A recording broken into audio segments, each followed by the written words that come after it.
Hello there.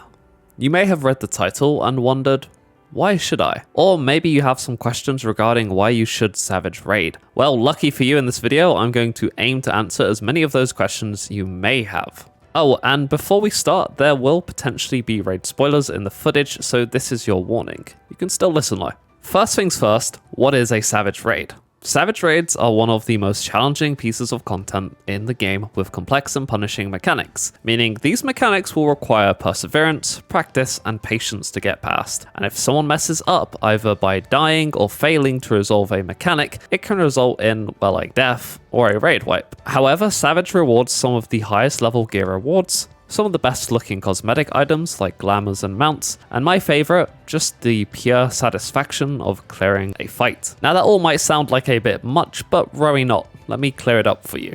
So why go through all of that?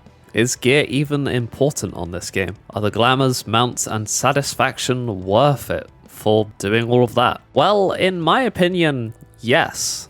But this is something you must decide for yourself. Let me explain why I think it is though. Firstly, the gear. Is gear important on FF14? Yes and no. The gear you get from Savage is the highest item level gear available, but do you need that gear when you can clear Savage without it?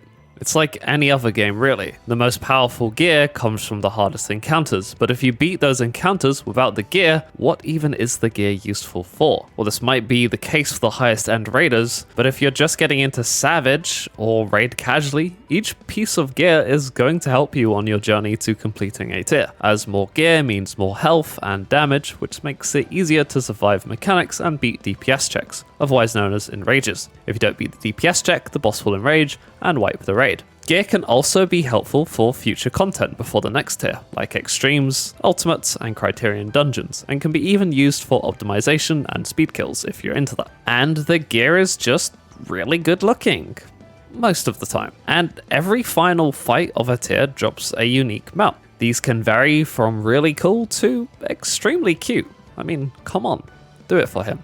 Oh, and what about the actual fights themselves? Savage Raids can be some of the most well-designed fights the game has to offer, and the visual clarity FF14 has on display here makes getting into raiding easier than any other MMORPG. Mechanics at first may seem overwhelming, but there's usually always a simple solution, and once you've seen a mechanic enough and get some practice in, it'll become second nature to you. You'll learn and build muscle memory.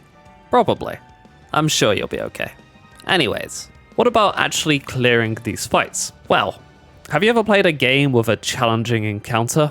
Take Elden Ring, for example. You struggle on a boss for ages, dying over and over, but learning new things each time until finally you nail down the boss's attack patterns. You get your sickest run yet. Minimal hits taken, plenty of potions left, and the boss is on that sliver of HP. You get that last hit in, and it feels so good. That feel of satisfaction is riding high, and honestly, you deserve to feel that way. And this is exactly how I feel after clearing a Savage tier for the first time. It's finally over. But maybe you have one more question. Why now?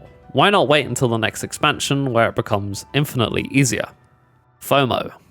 The classic. Fear of missing out. You ever talk to some buddies and they reminisce about the old times? Maybe you have some friends who are a Realm Reborn or Heavensward veterans and they don't stop going on about how much better the game was back then. But it really isn't the same unless you experience a Savage fight while it's relevant. I'm not here to downplay anyone who has synced down the old fights, but it will never be the same as when it was first released.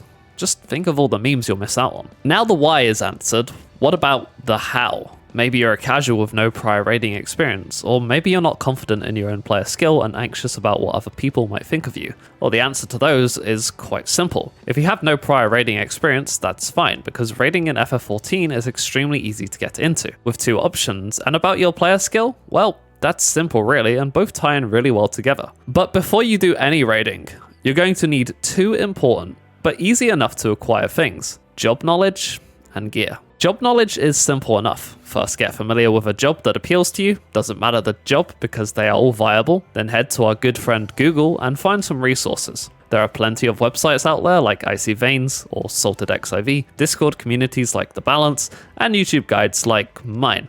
Except mine are all currently outdated. But hey, maybe you're watching this in a year's time and they are actually up to date. Who knows? All of these resources will help you with learning a job from the ground up. But what about actually putting all this job knowledge to practice? Well, hopefully you've ran some dungeons or plan to run some dungeons with the job you're interested in, so you have some basic knowledge as to what your buttons do.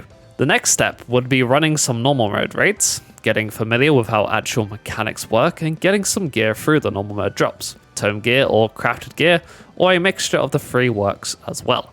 Just make sure to get some gear. And then you should be just about ready to try out the current Extreme Trial and get your first taste for how raiding actually works. Extreme Trials serve as an excellent stepping stone into Savage content. The mechanics can be somewhat complex and punishing, but easy enough to solve with a little practice and patience. In turn, participating in Extreme Trials will improve your gameplay and comfortability with doing your rotation, fulfilling your role, and solving mechanics at the same time. Oh, and be ready to spend some time in these fights when you're starting out. You'll be progging these first, which means you probably won't clear in the first lockout, so make sure to have some time in your evening and be prepared for that. You can either make your own party or find one through Party Finder to practice and eventually get the clear, or maybe hit up some friends or FC buddies. Also make sure to either craft or buy some food and pots off the market board. This stuff is relatively cheap, and as long as you do your roulettes you'll have enough gil, so there's really no excuse. It'll help with the extremes and Savage later on too. For completing an extreme you'll be rewarded a token which can be exchanged for a higher item level weapon, and a chest will also drop which contains one random weapon and one coffer of a weapon of your choosing if you win the roll, but good luck with that. You must acquire this weapon before entering your first Savage raid, if you haven't got a crafted or tome weapon by that time. Alright, if you clear the last fight of the current normal mode 7 times,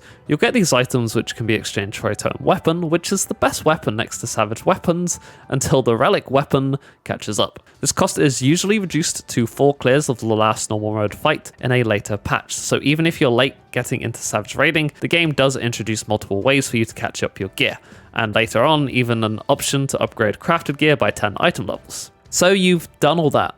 Your gear is up to scratch. You know how to play your job while handling mechanics. The next step is one of two things. Either find a static or progress these fights through Party Finder, both of which come with their own pros and cons. A static is a pre-formed group of players all being committed to a schedule of meeting up and raiding together at certain times and days. While in Party Finder, you'll be doing these fights with different people all the time, but you might meet some people along the way and have some reliable players to fall back on and create a network of fellow PF enjoyers. The pros and cons are simple enough. In a static, progress is typically much more reliable and faster, but you are committed to a schedule and must abide by that schedule to not waste other people's time. It may just be a game, but wasting 7 other people's time because you don't feel like raiding on a day is really not a cool move. Meanwhile, in Party Finder, you don't have to commit to any schedule. You can raid whenever you feel like it on your own terms. The negative is progress is going to be a lot less reliable and slower, but it's still very much a viable method into clearing a raid tier. Also, gear in PF is a free-for-all.